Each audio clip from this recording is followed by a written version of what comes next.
এত ঝাল হয়েছিল আর অসম্ভব রকম টেস্টি হয়েছিল কবুতরের গোশটা। রান্না করতে গিয়ে শেষে যে এরকম হবে তা কখনোই বুঝতে পারিনি। আসসালামু আলাইকুম, সবাই কেমন আছেন? আশা করছি মহান আল্লাহ তাআলার অশেষ রহমতে সবাই ভালো আছেন।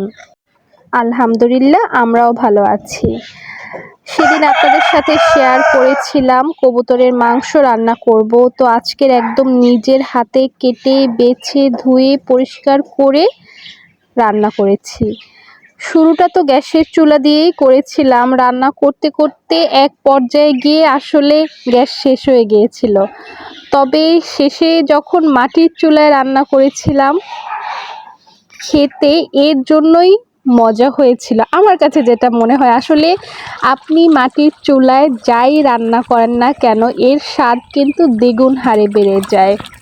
তবে আজকে রান্না করতে আমার বেশ সময় লেগে গিয়েছিল, কারণ আমি গ্যাসের জন্য অপেক্ষা করেছিলাম।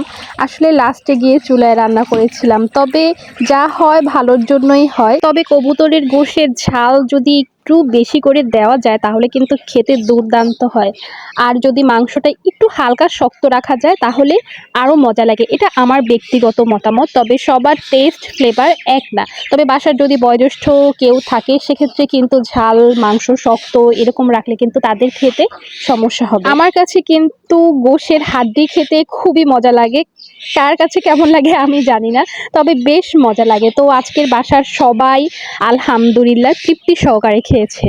সবাই ভালো থাকবেন, সুস্থ থাকবেন, আল্লাহ হাফেজ।